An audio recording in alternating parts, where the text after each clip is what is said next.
Todos os dias, realizamos atos aparentemente insignificantes.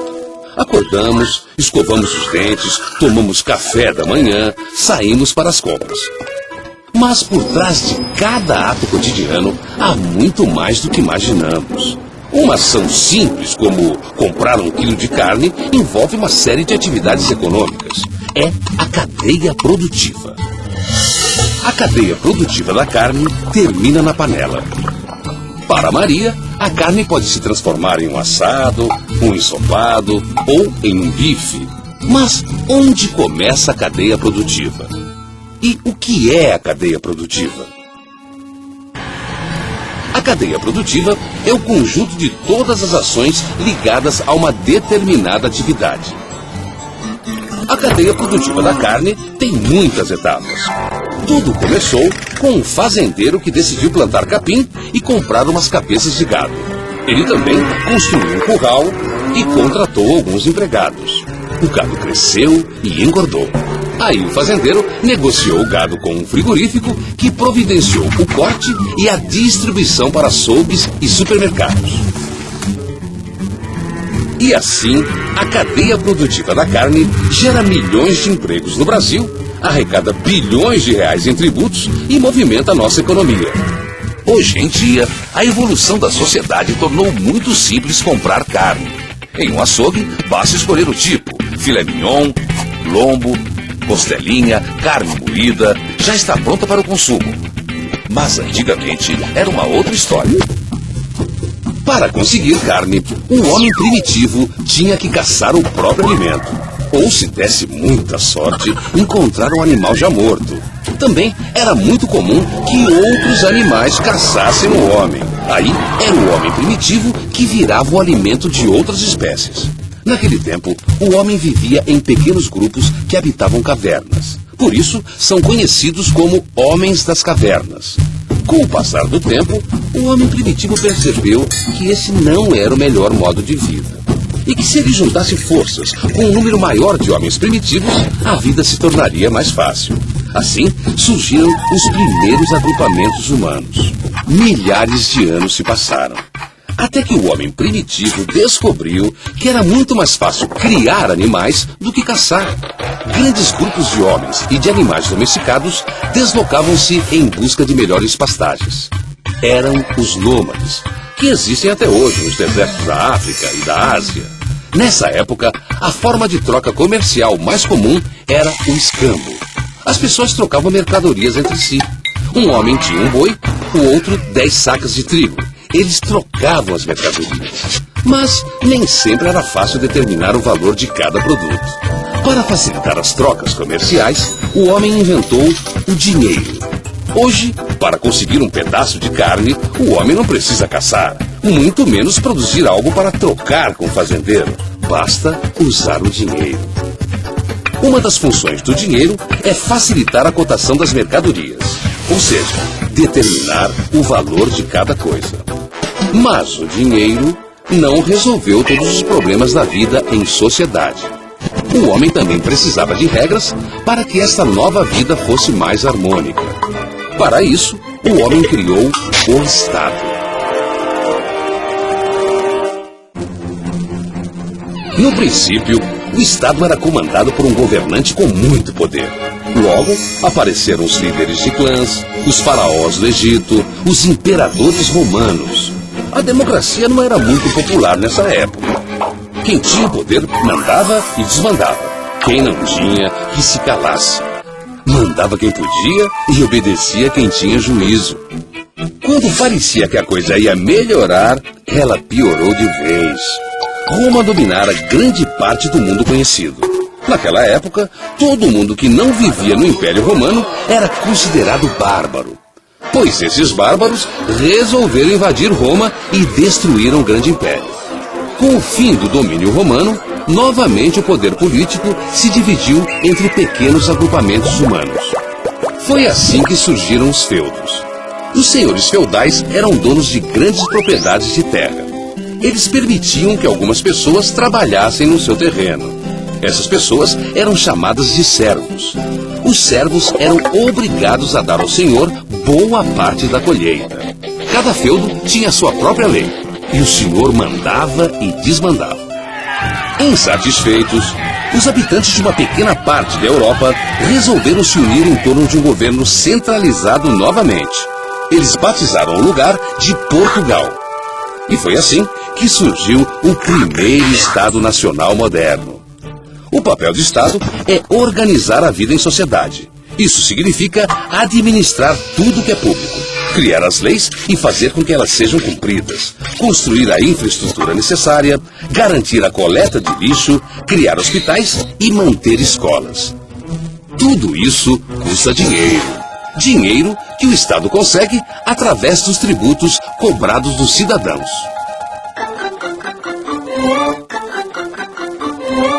Mas os tributos surgiram antes mesmo dos estados. Antigamente, o homem primitivo prestava homenagem aos mais fortes de seu grupo, que recebiam, por exemplo, presentes, comida e até ossos. À medida que os homens se organizaram em sociedades, seus líderes começaram a recolher para si os tributos. No começo, os reis usaram o dinheiro recolhido para financiar os exércitos, já que as guerras por poder e território eram cada vez mais frequentes. No Egito Antigo, cada habitante devia uma parte de sua produção de alimentos e de mercadorias ao faraó. Na França de Luís XIV, só os pobres eram tributados. A nobreza não pagava nada para sustentar o Estado. O rei francês chegou a afirmar: "O Estado sou eu." A população se revoltou e aconteceu a Revolução Francesa. Aí surgiu a Declaração dos Direitos do Homem e do Cidadão. A declaração afirmava que todos são iguais perante a lei. O pagamento de tributos passou a ser obrigatório a todos os cidadãos franceses. Mesmo princípio que vigora ainda hoje na maior parte do mundo, inclusive no Brasil. Nosso país tem vários tipos de tributos. Os tributos se dividem em impostos, taxas, contribuições sociais. Eles geralmente são conhecidos por suas siglas: IPVA, IPTU, ICMS, IPI. Mas o que significa tudo isso? O imposto é um tipo de tributo pago em função de uma dada situação.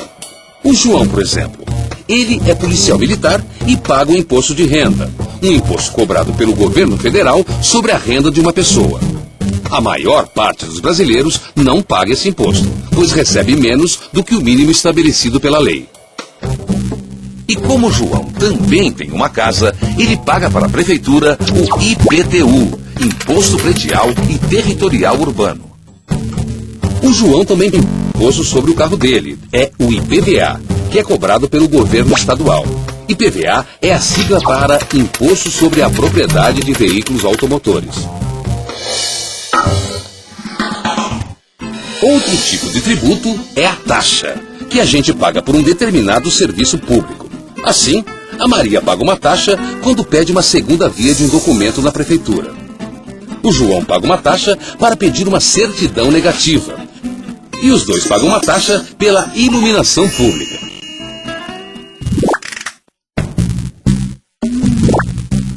Outro tipo de tributo é a contribuição social, que foi criada para ajudar a financiar programas na área social. As empresas pagam, por exemplo, a CSLL, Contribuição Social sobre Lucro Líquido. Esse tributo foi criado para apoiar a Seguridade Social, ou seja, a saúde, a previdência e a assistência social. As empresas e indústrias também pagam outros impostos. O João quer comprar um carro novo. A indústria que fabricou o carro já recolheu o IPI, que é cobrado de todo produto industrializado. Assim como o fabricante dos bancos, do motor, das autopeças.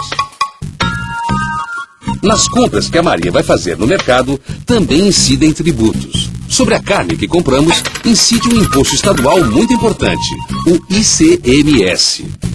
O imposto sobre a circulação de mercadorias e serviços incide sobre todo produto que compramos em supermercados, lojas e farmácias, por exemplo. O ICMS, assim como o IPI, são exemplos de impostos indiretos. Ou seja, o imposto está embutido no preço do produto. Ao comprar 1 quilo de carne ou um carro novo, o consumidor paga o tributo ao empresário, que por sua vez repassa ao Estado. Mas o empresário só é obrigado a recolher os impostos indiretos quando emite a nota fiscal. Por isso, é tão importante exigir esse documento.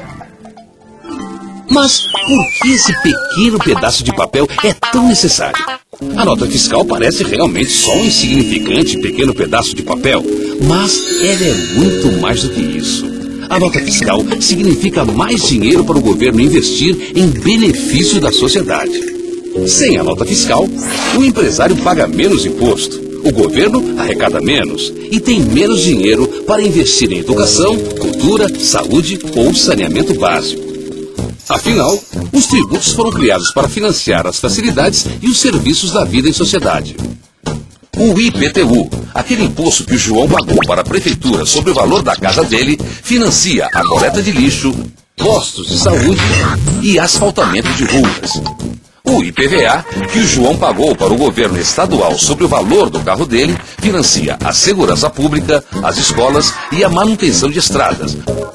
E o imposto de renda que o João paga sobre o salário dele é utilizado pelo governo federal para construir estradas, fornecer energia e financiar programas sociais. Através do pagamento dos tributos, todos nós dividimos o custo da vida em sociedade. Quem ganha mais, paga mais. Quem ganha menos, paga menos. O Brasil hoje é uma democracia.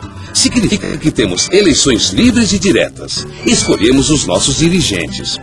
O povo pode mostrar sua insatisfação e protestar livremente. E o governo precisa dar explicações à sociedade. Em uma democracia, todos têm direitos e deveres, inclusive o Estado. O povo tem direito à educação, à saúde e à segurança. O Estado tem o dever de fornecer os serviços básicos à população com parte do dinheiro que pagamos de impostos. Cabe ao Estado brasileiro gerenciar os tributos pagos todos os anos pelo cidadão. Mas nem sempre foi assim.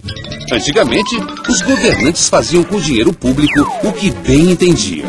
Assim, surgiram as obras faraônicas, que receberam este nome por causa das extravagâncias cometidas pelos faraós. Eles construíram enormes monumentos em homenagem a si mesmos. Por muito tempo foi desse jeito. Daí surgiram as pirâmides no Egito, o Coliseu em Roma, o Palácio de Versalhes na França, o Taj Mahal na Índia. Durante a construção do Taj Mahal, o imperador Shah Jahan gastou uma fortuna para construir um mausoléu para sua esposa favorita. Usou muito ouro, pedras preciosas, mármore branco e 22 mil euros para erguer o Taj Mahal. Diz a lenda que decepou a mão dos artesãos para que eles não pudessem construir réplicas do mausoléu. Durante séculos e séculos, a justiça social e a democracia não foram respeitadas. As obras públicas geralmente beneficiavam os poucos. A Revolução Francesa, em 1789, foi um marco nessa história. Ela consagrou a soberania popular e a separação de poderes em executivo, legislativo e judiciário.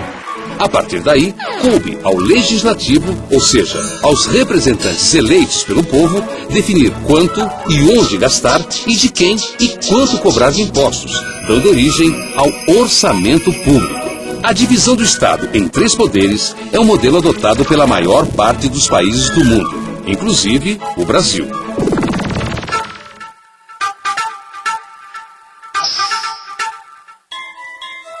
O orçamento do Estado é muito importante. Ele é parecido com o orçamento familiar que tanto a Maria quanto o João fazem todos os meses. A Maria precisa definir, entre outras coisas, quanto poderá gastar no mercado. Por exemplo, quantos quilos de carne vai poder comprar. Já o João tem que fazer as contas antes de pensar em trocar de carro. Se fazer um orçamento familiar já é complicado, imagine o trabalho que dá fazer o orçamento do governo. O orçamento do governo passa por uma série de etapas antes de ser executado. Esse processo envolve as 3 esferas de poder: o executivo, o judiciário e o legislativo. Todo ano, os prefeitos, os governadores e o presidente, que representa o poder executivo, fazem um plano de investimentos e gastos para aquele período. É a chamada Lei de Diretrizes Orçamentárias. Os vereadores, deputados estaduais, deputados federais e senadores, que fazem parte do poder legislativo, analisam, discutem e aprovam esse orçamento. Essa é uma das funções mais importantes do poder legislativo. É no orçamento que se define o uso dos tributos arrecadados pelo Estado. É com essa previsão anual do recolhimento de tributos que o país sabe quanto e como vai investir em educação, saúde ou construção de estradas. Durante o ano, os prefeitos, os governadores e o presidente executam o que foi previsto no orçamento. Cabe ao Poder Judiciário fiscalizar a aplicação do orçamento e punir quem tenha feito algo de errado. O governo tem que prestar contas a todos os cidadãos, que, por sua vez, têm o dever de cobrar e acompanhar os gastos do governo. Afinal de contas, os políticos que fazem e aprovam o orçamento são eleitos por nós. Por isso, o voto é tão importante. Porque é através dele que o João, a Maria e milhões de brasileiros escolhem quem serão os seus representantes.